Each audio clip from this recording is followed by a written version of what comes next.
So I saw something in passing on Reddit as we were playing here that made me kind of go, "What?" Okay. So this is what I'm looking at currently. I'm getting tired of these articles. I said from way back when we talked about this on the podcast that I had no problem with the idea of a $70 game. I have no problem with the idea of it. This is not the right wording. So $70 games are fair market value and consumers will happily pay. Is it fair market value? Yes. $70 are fair market value. Will consumers happily pay it? No. No. Happily pay is a different word. And I don't even know, as we haven't read even the contents of the article yet, but I look at this thing and all I see is business justification. And I hate it. I hate business justification for things. I don't care if that's how it works. As a consumer, I don't have a place to care about business. I don't care about profits. All I care about is getting value. That's what the consumer is supposed to do. So let's see. You do pay a premium and you haven't paying a premium for years to play a game on day one. Okay, what's the hell is that supposed to mean? All right, so lastly, PlayStation became the first platform holder to confirm that its next-gen games would cost up to $70. Yeah. Required due to rise development costs. We agree with that too. We've known that by inflation rules, we probably should be paying like $80, almost $90 for games with how much games used to cost. You know, it definitely is different. We've been paying $60 US for games for quite a long time, and we've been getting away with that for a while.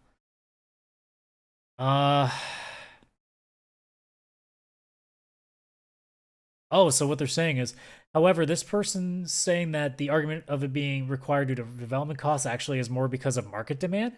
What? That make how does that make sense?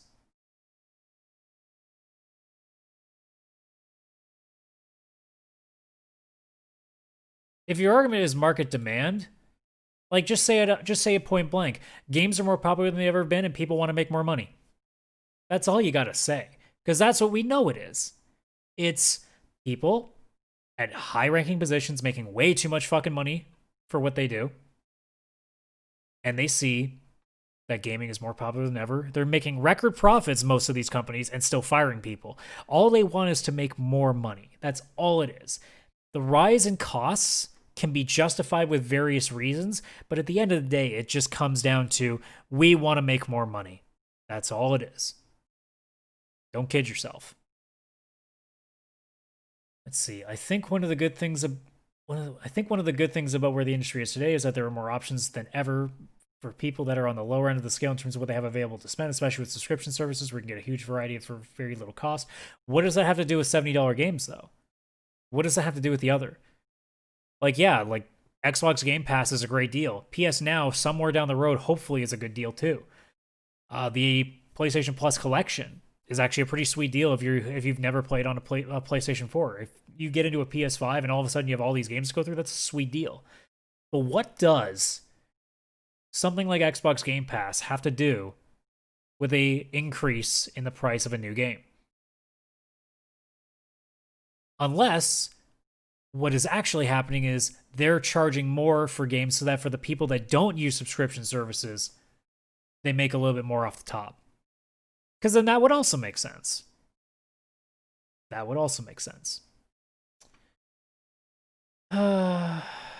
Game prices have stayed the same since 2005 when Call of Duty 2 first went to $60 and $360, and we basically stayed there ever since. Now, a lot of people will say a rise in base prices for the higher tier premium games is needed to offset development costs, inflation, or whatever. And all those arguments seem to fall flat. But what doesn't fall flat is that for some of these premium games, if the $10 increase was implemented, people would happily pay it. They might grumble about it, but they would certainly pay it. The price sensitivity, particularly on day one, suggests that. Okay. Again, the wording is really, really wrong here. If a $10 increase is implemented, people would happily pay it. No, they wouldn't. They might grumble about it, but they would certainly pay it. That is the correct thing. The correct sentence is, but what doesn't fall flat is that for some of these premium games, if the $10 increase was implemented, people would still pay for it. Not happily pay for it, but still pay for it. That's different. We aren't happy about this price increase. Because for a lot of people, it means you have to wait now. $10 is a big deal in the long run, especially if you're going to pay that price for a number of games each year. I mean, I'm the kind of person that doesn't usually buy a game until it's under $40 Canadian, so it's even less I got to think about. So that's like what, 30, just over $30 American. So I already wait. So the $10 increase really doesn't change much from my perspective, but for somebody who's trying to play a game on day one, they're not happily paying the extra $10. They're not happy. They're happy that they get to play the game. They're not happy that the price is up. Stop wording your shit terribly. That's not what it is. The analyst said the price increase for some games on next-gen console was about fair market value for product they were providing. I mean, okay. There are so many options and entry points to gaming. The really low-cost options for people are there. Free-to-play game subscription spending. They're all there, and there should be more options that are more higher or premium or even luxury tier for certain types of games. Yeah, we call those microtransactions. We call that EA Sports. Luxury tier? Okay, so here's the hypothetical. I have had this idea in my head for a long time. I think I might have said this on the podcast at some point when we were talking about pricing. If Witcher 3, for example, was priced at $100, the question isn't, would you buy it? The question is, would that be a fair price for it? I would argue yes. I think it would be a fair price. Now, if you go to the other end, if Madden 22, or I guess in this case Madden 21, if we're talking like current games, if Madden 21 came out and cost $100, is that fair value? No. Especially now with the just flood of microtransactions in that game. Is $80 a fair price? No. Not in my opinion. Is the original $60 a fair price? In my opinion? No. Would $40 would that be a fair price? Now we get to a point where I'm like, okay, now we might be talking potentially okay. In my opinion, a game like Madden, which is mostly a copy and paste game with a roster update, should not be charged more than $40 US. In fact, I think it should actually be free to play based on how much money they make off the microtransactions.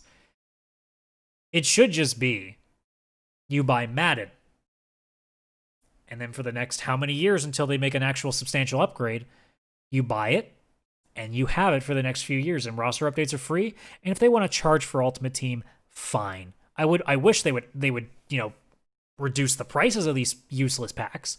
But if you want to do the microtransactions so bad, okay. Charge me $60 for Madden and then don't release one for every 4 years. Just keep updating the rosters, tweak the jerseys if you have to, whatever you got to do. But if it's anything substantial, no, 4 years. You got 4 years to wait.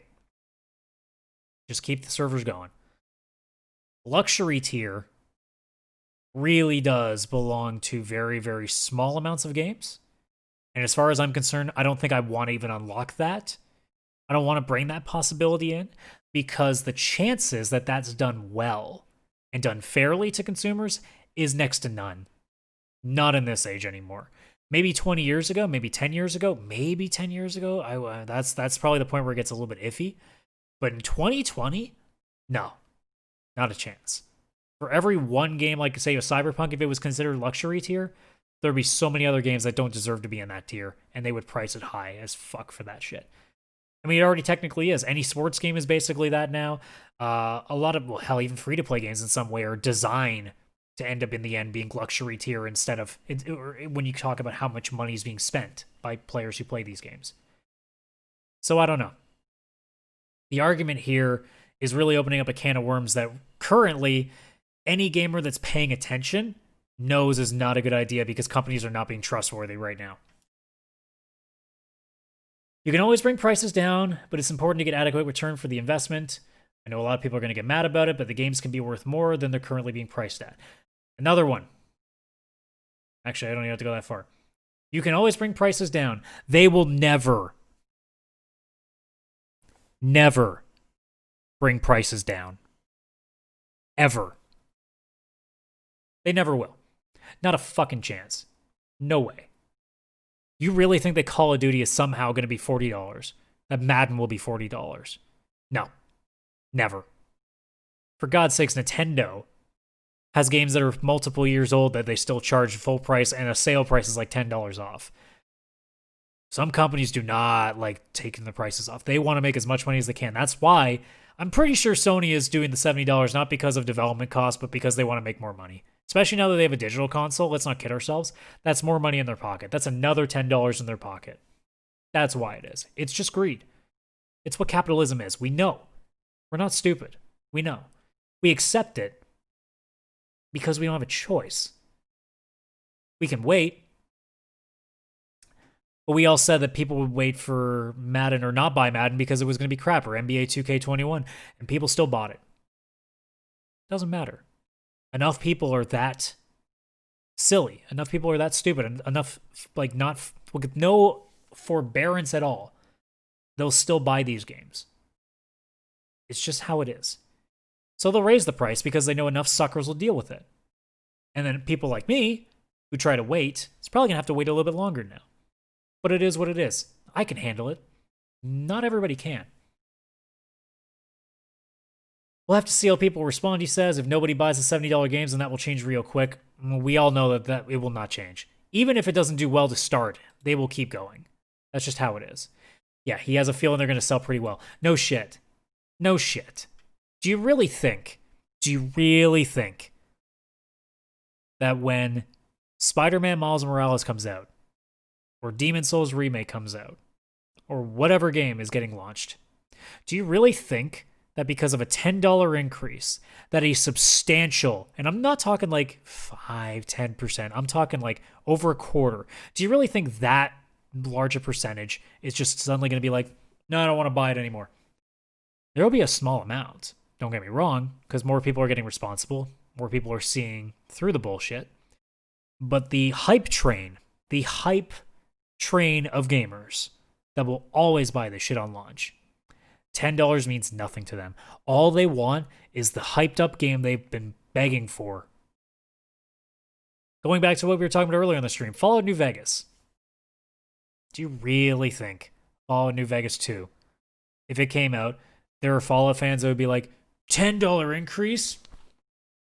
I'm not doing it. That's not going to happen. Very, very small amount of people will do that. Most won't. They'll be happy. They'll just be happy to get the game in their pocket. Let's see here. Some people are being smart and just watching the industry trends, whatever. And Phil Spencer hasn't committed to it. So yeah. Look, this is a dumb article just because it's not making sense of everything, right? Like if they had just said $70 games are fair market value and the expectation is that consumers will still pay for it, that would be fine. But happily pay? No. The suckers will always pay. But the average gamer is not going to be happy with that $10 increase. Because that $10 increase doesn't mean microtransactions go away. Doesn't mean season passes go away. Doesn't mean all the other bullshit that gets us to put more money in the developer or the publisher's pocket is going to go away. That doesn't change anything. All it does is mean we have to put $10 more towards something. That's all it is. That's all it is, and that's all it ever will be.